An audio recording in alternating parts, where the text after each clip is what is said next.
¿no? Y que nos aclare algunas dudas, voy a recibir a Pedro Arce Chirinos, gerente de Planeamiento y Control de Gestión en Perupetro. Señor Arce, muy buenas noches, bienvenido. Buenas noches, Carlos, y un gusto estar en tu programa. ¿Me escucha bien? Muchísimas gracias. Sí, sí, efectivamente, lo escuchamos bien, si, tal vez si subimos un poquito el audio al interno, pero lo escuchamos bien. A ver, señor Arce, cuéntenos, a ver, para que el público sepa y socialicemos este proyecto. ¿En qué consiste este proyecto de exploración marina que está llevando adelante la empresa Anadarko? Cuéntenos, por favor, ¿de qué se trata? Lo que se trata es justamente de buscar información para ver si es que en la zona que están haciendo trabajo, que es frente a las costas de Lambayeque y de La Libertad, a una distancia de más de 67 kilómetros de la línea de costa, en el extremo más cercano y en el más lejano, a 90 y tantos, 92 kilómetros de la costa, existe formación geológica que pudiera darnos una idea de que existen en el subsuelo reservas de hidrocarburos. Este contrato se firmó entre Perupetro y Anadarko el año 2017 y ha pasado varios años y han cumplido con algunas etapas que normalmente se dan en este tipo de trabajos exploratorios. La primera etapa es revisar toda la información, documentos anteriores que han habido de algunas investigaciones en la zona y producto de ello la empresa ha decidido pasar a una segunda etapa que es justamente la búsqueda de esta información a través de la tecnología que hay vigente, que consiste en con sonidos, con fuente sonora de baja frecuencia, tratar de entender y construir una imagen de cómo serían las formaciones ecológicas en el subsuelo marino, en donde están haciendo el trabajo de toma de información. En esta etapa no se perfora nada, no hay posibilidades de que hubiera un derrame, como a veces se ha informado, no hay ninguna actividad más que la toma y registro de información que para un entendimiento es enviar una onda sonora hacia el fondo marino y en función al tiempo de rebote y a la intensidad de rebote se va tomando esos registros y se puede hacer una reconstrucción gráfica de cómo estaría la estructura geológica en el subsuelo. Esa estructura geológica, dependiendo de las condiciones y cómo se vaya a ver esta imagen o esta interpretación, podría dar luces de que en alguna parte pudiera más adelante confirmarse a través de actividades nuevas que exigen nuevas herramientas de gestión ambiental la existencia o no de algún tipo de hidrocarburo. Estas emisiones sonoras, como lo llama, o sísmica marina, ¿estamos bien? Sí, Correcto, también conocida como sísmica marina. correcto. Ahora, ese sonido, ¿no? Porque es un sonido el que se emite y esperan como ustedes que vaya al fondo, me imagino al fondo marino, no sé cuántos metros o kilómetros hacia el fondo, para que regrese nuevamente. Cuéntenos ese detalle, porque eso es lo que está preocupando, porque manifiestan pues que esa sísmica marina o ese ultrasonido que mandan es lo que está de alguna manera pues generando algunas reacciones negativas a la biomasa marina. Pero cuéntenos, a ver, descríbanos en qué consiste para conocer más esta sísmica marina. Ya. Justamente el equipo que está dentro del barco emite una onda sonora, que esta onda sonora viaja a través del el elemento agua marina, viaja hasta el fondo marino. Y en el fondo marino, según la densidad de la capa que hay de la formación geológica, rebota con una determinada intensidad y toma un tiempo este rebote. Esa información de tiempo e intensidad que son captados nuevamente con equipos que se llaman hidrófonos, que registran cuánto tiempo demoró en regresar esa onda y cuánta intensidad tiene esa onda, permite después tener una idea de cómo es la estructura geológica. Para hacerlo sencillo, sin que esto signifique necesariamente que es la misma mecánica, es más o menos como la técnica que hoy día existe médicamente cuando un paciente va y lo hace pasar por una máquina o con unos sensores para ver cómo está el cuerpo humano. Entonces, es tan simple como eso, no es una técnica más allá de eso. Y lo que sí hay que tener presente acá es que no es que se emite una onda sonora de manera permanente. Cada 10 segundos se emite digamos, una onda sonora por un décimo de segundo, esperando que esa onda regrese y rebote en el fondo marino. O sea, cada 10 No sé, segundos por... cada 10 segundos se emite una onda por un décimo de segundo. ¿Y durante cuánto tiempo están emitiendo esa... El barco va tomando el registro de manera continua y va recorriendo la zona de trabajo durante el tiempo que tiene autorizado, que en este caso son de 45 días, pero no es que las 24 horas del día o las 12 horas de trabajo diurno o nocturno se esté emitiendo una onda. Se emite cada 10 segundos por un espacio de tiempo de una décima de segundo. Es como decir, es un clic y de acá esperamos 10 segundos, aquí hay otro clic, y cuando esa onda, ese clic, ese sonido regresa del fondo marino, es captado por los hidrófonos que también están en toda la estructura tecnológica que tiene el barco. Claro. ¿Y durante cuántas horas al día está con ese clic? Eso tiene periodos en los cuales se tiene que tomar la muestra y el barco tiene a su vez diferentes equipos tanto de personal científico, biólogos y todo lo demás como sonares, que en el caso que en el curso de la embarcación alguno de los, digamos, animales o cetáceos o cualquier especie marina se cruce en la zona donde va a tomarse el sonido, el registro, los que están al mando de esto detienen automáticamente la operación. Ese es parte del protocolo de seguridad para evitar cualquier incidente con la especie marina o una biomasa. A eso justamente iba y me pregunta, esta sísmica marina, estas ondas que se emiten, ¿tiene efectos perjudiciales en la actividad pesquera, en afectar la biomasa tal vez? A la fecha, por lo menos no conozco, yo tengo muchos años en la industria del petróleo, yo no conozco y no hay evidencia técnica ni científica de una relación en el efecto que puede causar estas ondas para tomar la información, registro sísmico, con los peces. Lo que sí es cierto es que el ruido que se le menciona, este sonido, es de baja frecuencia y en algunos casos uno podría decir, pero esto de alguna manera genera un problema.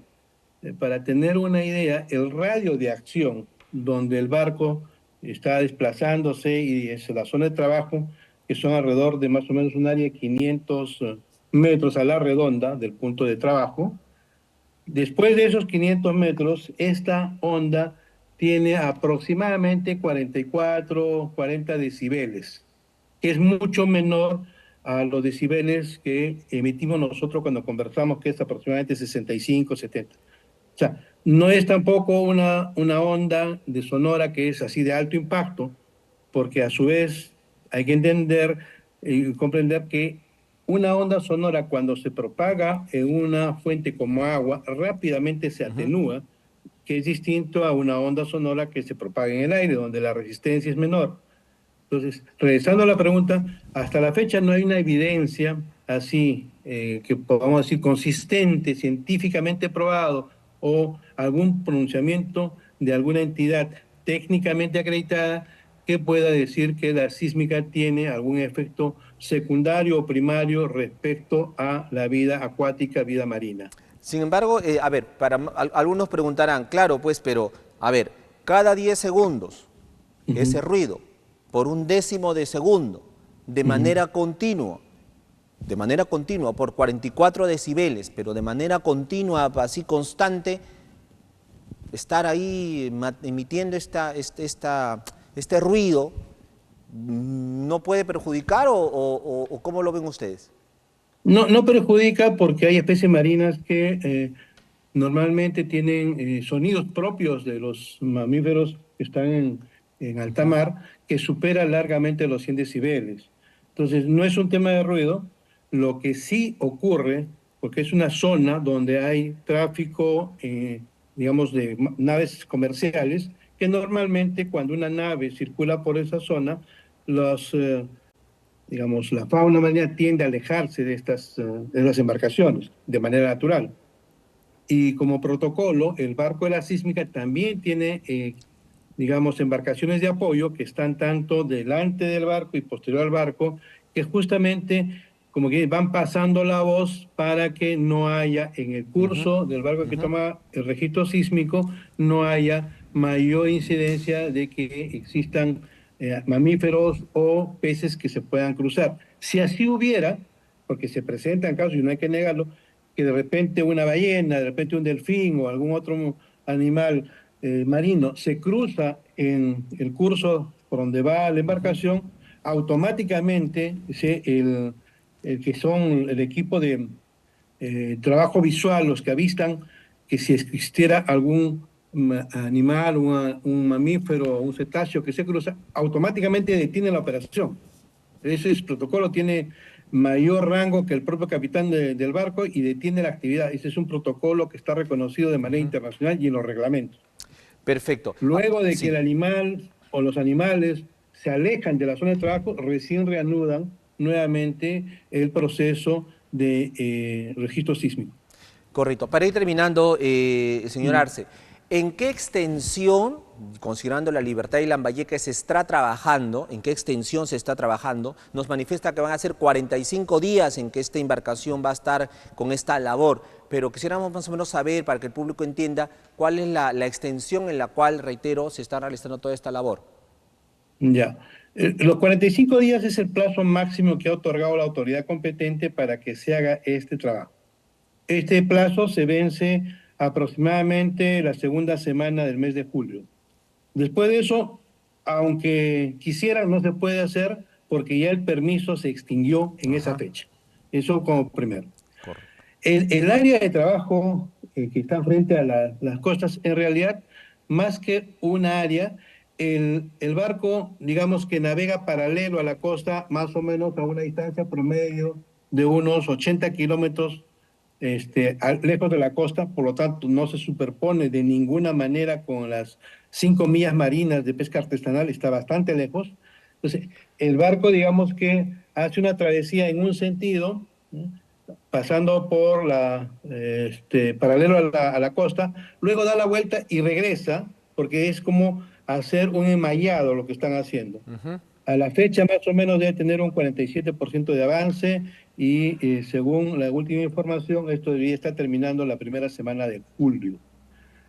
Perfecto. Adicional a eso, para tranquilidad de todos y que evidentemente es importante que se sepa, este tipo de actividades durante el desarrollo, y el protocolo exige que antes del inicio de la actividad se vea, se tome muestras y registros de cómo está la masa, la biomasa, cómo está la temperatura, cómo están las corrientes marinas, y a la terminación del trabajo también se tiene que hacer un monitoreo de esto, justamente para verificar que no haya habido una alteración producto de este trabajo.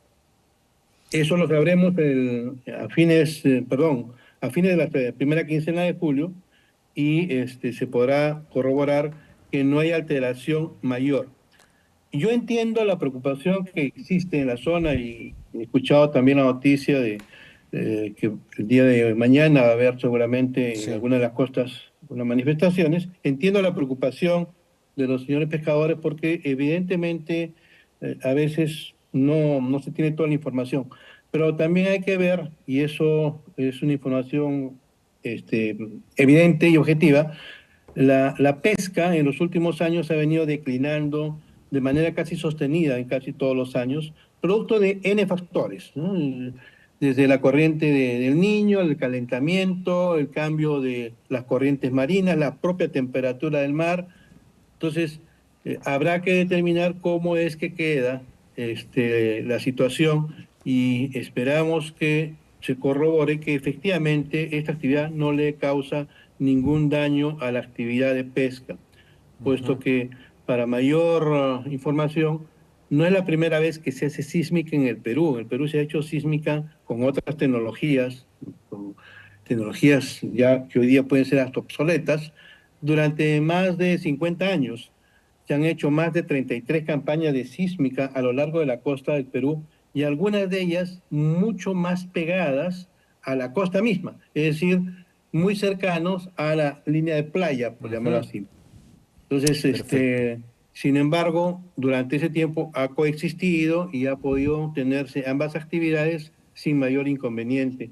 Esperamos Correcto. que ahora sea lo mismo y, como repito, soy consciente y somos todos conscientes de que hay una preocupación por parte de los pescadores que habrá que revisar realmente luego con las estadísticas y la información si es que hay alguna evidencia de carácter técnico o científico que esta actividad ha ahuyentado o ha alejado o ha tenido algún problema con que la pesca no tenga los volúmenes que uno quisiera que tenga.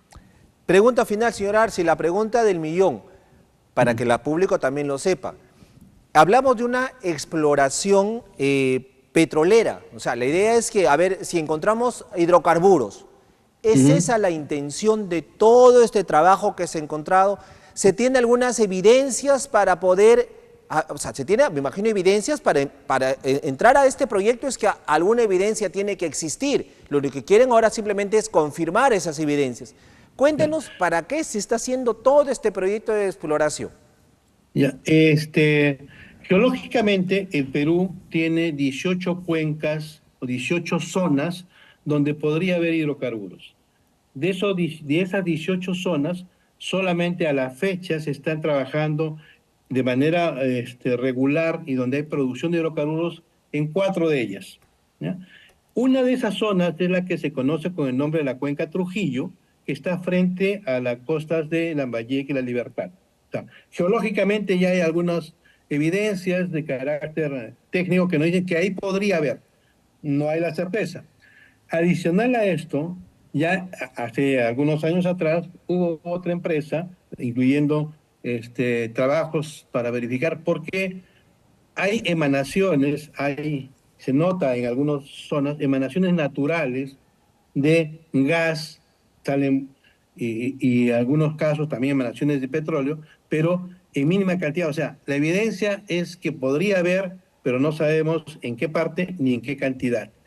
Entonces, para eso es que se hacen estos Ujú. estudios, primero de toma de información, para ver de alguna manera, a, tomándole entre comillas una ecografía al fondo marino, poder ver en qué zona de toda esta cuenca, de toda esta área que podría contener hidrocarburos, existe potencial de que realmente hay alguna posibilidad de contener hidrocarburos.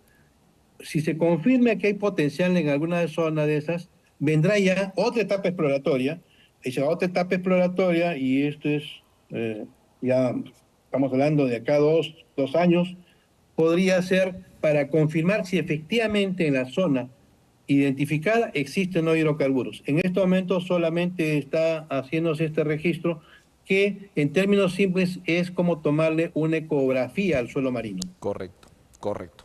Pero ¿se tiene algún estimado o sea, cuánto tienen que encontrarse de hidrocarburo como para que se inicie ya el proyecto de manera efectiva y todo lo que tenga que venir? O sea, ¿cuánto tiene que haber de hidrocarburo en el subsuelo para ya llevar adelante todo esto? Proyectos similares en el mundo que estén así alejados alrededor de 90 kilómetros de la costa, donde no hay facilidades como hay en tierra, digamos, para que un proyecto sea viable requieren descubrirse hidrocarburos en un volumen importante. Estamos hablando que debieran descubrirse para que sea el proyecto pueda llevarse a cabo por los altos costos de inversión que representan alrededor de 150 a 200 millones de barriles. Es lo que debiera encontrarse para hacer el proyecto viable. Lo cual significa, en el caso de que haya éxito y que la suerte acompañe, un proyecto importante que traería evidentemente una fuente de inversión para la zona y también beneficios para la población y para el desarrollo de la Libertad y Lambayeque. Y acá solamente como un ejemplo, no estoy diciendo que así sea, pero es un ejemplo, los recursos por la explotación, en este caso hidrocarburos, tienen que venir de alguna manera a la población, que son las zonas de influencia indirecta, en este caso las poblaciones frente a las costas de la Libertad, Lambayeque, para que tengan una idea. En el caso del Cusco, por ejemplo, por el proyecto Camisea, por la explotación de gas de Camisea, el Cusco recibe, por la explotación de estos recursos, $1 millón diarios. Todos los días el Cusco tiene $1 millón diarios como recurso económico y que es para que el Cusco lo utilice en proyectos de desarrollo. El conocido canon gasífero o el canon petrolero. Asimismo, también tenemos otros ejemplos. En el caso de Talara, el mismo Piura, Talara el año pasado ha recibido más o menos cerca de 102 millones de soles por el año 2023. Esos son recursos tangibles, además de los beneficios que podría generarse en temas de empleo, de crecimiento económico, porque una actividad que tiene inversión requiere otros servicios colaterales que hacen que la economía de la zona crezca, se dinamice, que el PBI de cada una de las regiones podría ser un PBI más importante, y los recursos que se generan bien utilizados, y es donde tenemos que aprender todos, bien gestionados, deberían servir para mejorar la calidad de vida de las poblaciones que hoy día no tienen ese recurso. Bueno, pues veremos qué pasa. Estamos todavía en una etapa inicial todavía de exploración, ¿no? Entonces ya nos hemos proyectado a lo que podría venir si encontráramos hidrocarburos. Señor Arce, le agradezco muchísimo y muchísimas gracias por haber aceptado la entrevista y darnos toda esta explicación que la requeríamos, ¿no? Para de alguna manera conocer también en qué consiste todo este proyecto. Señor Pedro Arce, muchísimas gracias.